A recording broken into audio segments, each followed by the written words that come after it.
बिस्मिल्लाहिर्रहमानिर्रहीम, अस्सलाम वालेकुम। मैं असदुल्ला खान हूँ। पंजाब में इस वक्त सैलाब ने तबाही मचाई हुई है और लाहौर में भी लाहौर के जो बेटे हैं अलीम खान, उनकी सोसाइटी के 5 ब्लॉक पानी में डूब चुके हैं। जाली सोसाइटी के 5 ब्लॉक, जिसको गैर कानूनी तौर पर अप्रूवल दी गई। किसने दी? गैर कानूनी हुकूमत ने। वो हुकूमत जिसको अवाम ने मुंतखब ही नहीं किया, उसने आते ही इस सोसाइटी को अप्रूवल दी और इसको अप्रूवल देने के बाद आज ये दिन देखना पड़ रहा है कि वहाँ के मकीन जिन्होंने ज़मीन कीमतन ख़रीदी, उन्हें मुफ्त नहीं मिली।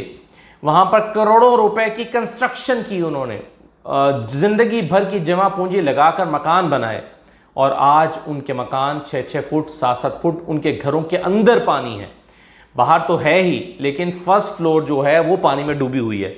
देखिए ये क्यों हुआ, मैं ज़रा डिटेल के साथ इसके मुख्तलिफ पहलू आपके सामने रखता हूँ। पहली बात तो ये है कि आज से चंद दिन पहले अलीम खान साहब ने बंद बांधने के बाद कहा कि ये देखें बिल्कुल महफूज है, किसी एक भी शख्स को नकल मकानी नहीं करना पड़ी। ये देखिए बंद बांधा है शुएब सिद्दीकी ने, फलां ने, और देखें कमाल कर दिया है और हमारे खिलाफ प्रोपेगेंडा करने वालों के मुंह बंद हो गए हैं। सुनिए लाहौर के बेटे अलीम खान ने क्या कहा था, पहले ये सुनिए। अल्लाह का शुक्र है, अल्हम्दुलिल्लाह। आज सैलाब में मैक्सिमम अरूज पे गुजरा है और मैं इस वक्त मुल्तान रोड पे और जो हमारा वेला गुजर रहा है वो इस वक्त अपनी मैक्सिमम कैपेसिटी पे इस वक्त हमारे पीछे से गुजर रहा है और अल्हम्दुलिल्लाह जितने भी बंद बनाए गए हैं वो बड़े महफूज हैं और अल्लाह का शुक्र है कि किसी एक शख्स को भी यहाँ से नकल मकानी नहीं करनी पड़ी और तमाम लोग जो हैं वो बड़े सुकून के साथ अपने घरों में सो रहे हैं। जिन्होंने यहाँ के लिए बहुत सारी बातें की थी कि पार्कों में बड़ा ख़तरा है, पार्कों में ये हो गया वो हो गया, अल्लाह का शुक्र है अल्हम्दुलिल्लाह अल्लाह ताला पार्कों को महफूज रखा और पार्कों में जो रहने वाले हैं अल्लाह ताला उनको महफूज रखा। मैं तमाम मेंबरों का भी शुक्रिया अदा करना चाहता हूँ, उन तमाम लोगों का जो यहाँ रिहाइश पजीर है। ये लाहौर के बेटे अलीम खान साहब फरमा रहे हैं। और उसके बाद क्या हुआ, ये बंद जब रावी ने जोर मारा तो ये बंद टूट गया। क्या मंजर था जब ये बंद टूटा, ये भी जरा देखें। ये बंद टूट गया, बहुत तेजी से पानी अंदर आ रहा है।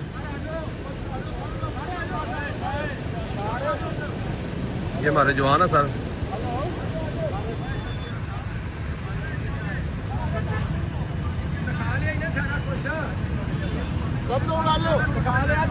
अब ये मंजर हुआ और उसके बाद फिर पानी घरों में दाखिल हो गया। सबसे पहले क्रिस्टल ब्लॉक डूबा, फिर प्लैटिनम ब्लॉक सबसे पहले डूबा, उसके बाद क्रिस्टल ब्लॉक, फिर सिल्वर ब्लॉक और अब आज सुबह ट्यूलिप ब्लॉक में भी पानी आ गया है, ओवरसीज़ ब्लॉक में भी पानी आ गया है। लेकिन सबसे ज़्यादा मुतासरा ब्लॉक जो है वो platinum block, crystal block, silver block है। यहाँ पर पानी जमा है, घरों में पानी घुसा हुआ है और दरिया का मंजर ये सोसाइटी पेश कर रही है। आपको लगेगा कि और लोगों को ज़ाहिर है यहाँ से नकल मकानी करने पर मजबूर किया गया, लोग फिर निकल गए। और क्या हुआ कि जिस ब्लॉक में पानी आने वाला होता है, रात को वहाँ पर अब इंतज़ामिया आती है, अपने जनरेटर उतार लेती है और जनरेटर उतार कर बिजली बंद कर देती है और कहती है कि अब आप चले जाएं, यहाँ पर पानी आने वाला है। यानी सोसाइटी को फिक्र है कि सबसे पहले अपनी जो महंगी इंस्टॉलेशन है उनको महफूज किया जाए, अपनी इंस्टॉलेशन को महफूज किया जाए, भले लोगों का सामान डूब जाए। किसी ने इतनी अखलाकी जरूरत नहीं दिखाई कि ट्रक अरेंज करें, लोगों के कीमती सामानों को निकालें या मजदूर लाएं और मजदूर लगाकर कहें अलीम खान साहब के अपना सामान ग्राउंड फ्लोर से उठाकर फर्स्ट फ्लोर पर शिफ्ट कर दें। यानी होना ये चाहिए था कि अलीम खान साहब को यहाँ पर सोसाइटी के मकीनों की मुआवनत के लिए, यानी वो अपनी सोसाइटी को बचाने के लिए तो बंद बांध रहे थे खड़े, लेकिन जब पानी आ गया तो मकीनों को जब पता लग गया कि पानी बंद टूट गया है, अब ब्लॉक एक एक करके डूब रहे हैं, तो उन्हें चाहिए था कि मजदूर लगाते, सैकड़ों की तादाद में लोग आते, घरों में जाते, उनकी मदद करते, ग्राउंड फ्लोर से सामान उठाते, उसको फर्स्ट फ्लोर पर शिफ्ट करते और उन लोगों को फिर महफूज मकामात पर मुंतकिल करते, उनकी किसी भी तरह से मुआवनत करते। लेकिन यहाँ पर लोगों ने कहा कि चूंकि वहाँ पर प्लॉट कुछ ब्लॉक्स में 8-8 फुट गहरे भी हैं, 6-6 फुट 7-7 फुट 8-8 फुट गहरे प्लॉट हैं। पानी जब आया है तो पहले इन गहरे प्लॉटों में भरा है, इन गहरे प्लॉटों में पानी भरने के बाद जब ये प्लॉट भर गए उसके बाद ही घरों में दाखिल हुआ है। आप सोचें कितना पानी आया है दरिया का। और लोगों ने कहा कि जब पानी आने का खदशा था, लोगों ने कहा कि आप हमारे घरों के साथ मिट्टी लगवा दें ताकि हमारे घरों की दीवारों को या घरों की जो बेसमेंट्स हैं उसमें पानी ना जाए या उनकी बुनियादों में पानी ना घुसे, सेफ्टी के लिए साइडों में मिट्टी लगवा दे।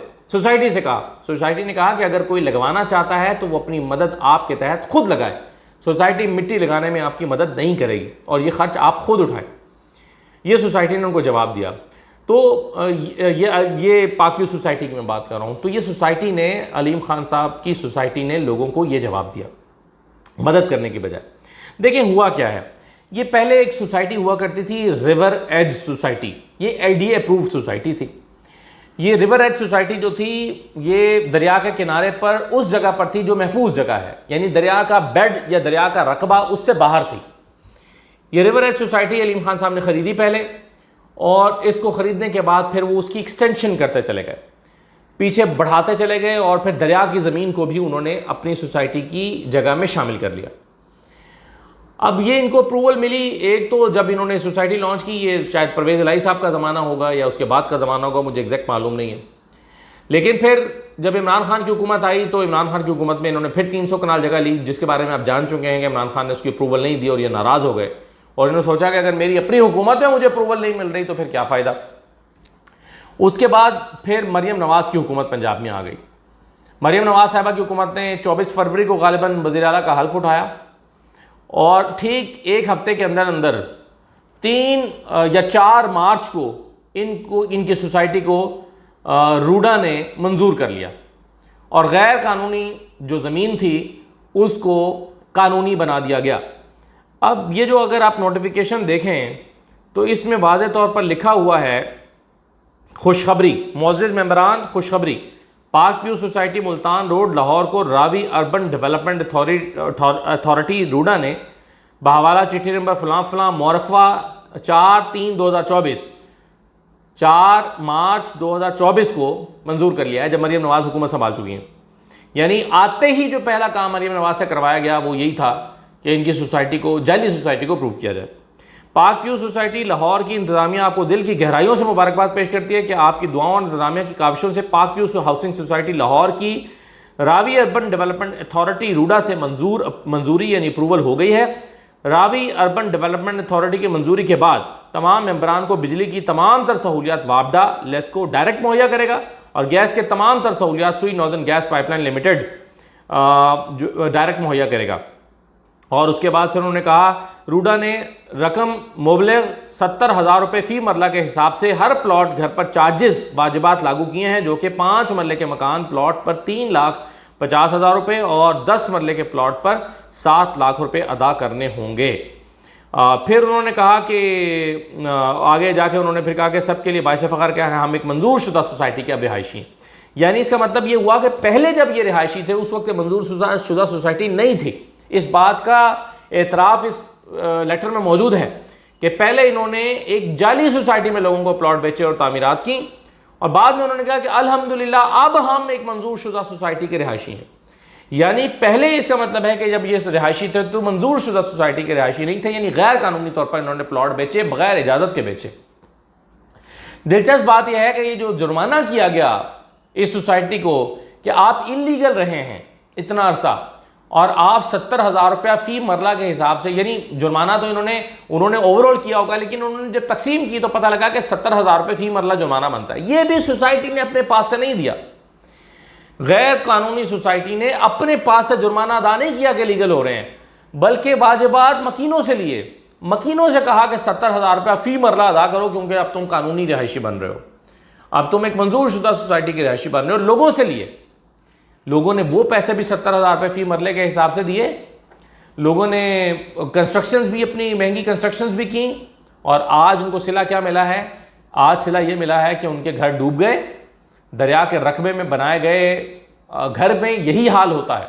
मैं पहले भी कह चुका हूँ कि पानी चाहे 10 साल बाद वापस आए लेकिन अपनी जगह पर वापस आता है, 50 साल बाद भी वापस आए तो वापस आता है। अब 38 साल बाद वापस आया पानी यहाँ पर, और 38 साल के बाद जब रावी में पानी आया तो उसने सब कुछ तहस नहस कर दिया। तो आज के बाद भी, यानी आप ये देखेंगे मरियम औरंगजेब कह रही हैं कि जो देखें दरिया के करीब सोसाइटियां हैं, उनके मकीन भी हमारे मकीन हैं, वो भी हमारे शहरी हैं, उनकी मदद करना भी हमारा फ़र्ज़ है, वो ये कह रही हैं। लेकिन वो ये नहीं कह रही कि ये गैर कानूनी तौर पर मंजूरी हमने दी थी, और ये भी नहीं कह रही कि आइंदा ये सोसाइटी को यहाँ से मुंतकिल किया जाएगा क्योंकि आइंदा भी लोगों की जानें और माल ख़तरे में है। ये भी कोई नहीं कह रहा। अब ये दरिया उतर जाएगा, ये फिर गैर कानूनी सोसाइटी यूं ही चलती रहेगी। फिर कभी रावी आएगा, शायद 2 साल बाद आ जाए, शायद 1 साल बाद आ जाए, शायद 10 साल ना आए, लेकिन आएगा ज़रूर। हो सकता है 20 साल बाद आए, लेकिन दरिया है, वो अपना पानी अपनी जगह पर वापस आता है। तो जब ये दरिया वापस आएगा तो फिर यही सूरत हाल होगी। तो इस गैर कानूनी सोसाइटी को कोई ख़त्म नहीं करेगा। जिसने अप्रूवल दी वो मुजरिम है कौम का, उससे कोई पूछेगा कि भाई तुमने अप्रूवल क्यों दी थी। आज रूडा ने अप्रूवल दी है, रूडा के अफसर से बुला के पूछे ना कैसे अप्रूवल हो गए, वो बताएगा कि मरियम नवाज ने कहा था या फलां ने कहा था या जिसने भी कहा था, उसका नाम लेगा, उसके कहने पर अप्रूवल दी। बुलाए ना, आज अदालत बुलाए कि कैसे जी गैर कानूनी तौर पर अप्रूवल हो गई। नस्ला टावर तो गिरा दिया था आपने, उसमें भी बेचारे नज़ला गिरा था, सारे गरीब जो मकीन थे जिन्होंने जाली सोसाइटियां बनाकर, जाली टावर बनाकर, जाली अप्रूवल्स देकर, जाली कनेक्शंस देकर, जिन ब्यूरोक्रेट्स ने, इदारों ने वो सब पैसे बटोरे, उनको किसी ने नहीं पूछा था उस वक्त भी। तो आज भी नज़ला मकीनों पे गिर रहा है। तो एक साहब अपना दुखड़ा सुना रहे हैं और वो कह रहे हैं कि इस वक्त सारी जो मशीनरी है दरिया के किनारे पर, और भी सोसाइटियां और घर आबादियां आबाद है, उन्होंने कहा कि सारी मशीनरी इस वक्त पंजाब हुकूमत ने लगा दी है जाके लाहौर के बेटे की सोसाइटी पर, और हम बेचारे बेयारो मददगार हैं, जो तगड़ा है उसकी सोसाइटी पे लगा दिया है। ज़रा ये भी सुन लीजिए वो क्या शिकवा करते दिखाई दे रहे हैं। और ये जो पार्क व्यू है वहाँ पर सारी मशीनरी जो है ना जी, वो उधर जो अलीम खान की है वहाँ पर सारी मशीनरी लगी हुई है। यहाँ पर जो पसमानदा इलाका गरीब गुरबा लोग हैं, इनका कोई वाली वारस नहीं है। और तो अब आप देखें क्या हुआ, तरतीबवार देखें। पहले लोगों को वार्निंग्स देकर इनखला करने के बजाय लोगों को अंधेरे में रखा कि जी कोई मसला नहीं है, हमने बंद बांध दिया है, कोई नकल मकानी नहीं हुई। जब लोगों के घर डूबने लगे तो उनकी मदद करने की बजाय जनरेटर उतार कर बिजली बंद करके गायब हो गए ताकि लोग घरों को छोड़ के चले जाएं। और उसके बाद फिर सारी मशीनरी यहाँ पर लगा दी गई और लोगों के घर फिर भी डूब गए। ये एक जाली सोसाइटी का हाल है। इसमें एक मुजरिम नहीं है, इसमें बहुत सारे मुजरिम हैं। इसमें ज़मीन पर कब्जा करने वाला मुजरिम है, जाली तरीके से उसको ख़रीदने वाला मुजरिम है, इसको अप्रूवल देने वाला मुजरिम है, आज उसका साथ देने वाला मुजरिम है। आज दरिया रावी की सैर के लिए कश्ती लेकर और मरियम साहबा निकली, और मरियम साहबा के साथ अलीम खान साहब कश्ती में बैठे थे, और मरियम नवाज़ यूं हाथ हिला रही थी दूर से। किसको हाथ हिला रही थी? जो अगली कश्ती में लोग मरियम नवाज़ के नारे लगा रहे थे। वो कौन लोग थे मुझे क्या बताने की ज़रूरत है। यानी मरियम नवाज़ के आगे कश्ती में मरियम नवाज़ के नारे लगा रहे हैं। क्या आपके ख्याल में कोई आम लोगों की कश्ती वो चल रही थी? यानी कैसा लोगों को बेवकूफ़ बनाते हैं। बल्कि ये पहले वीडियो देख लेना।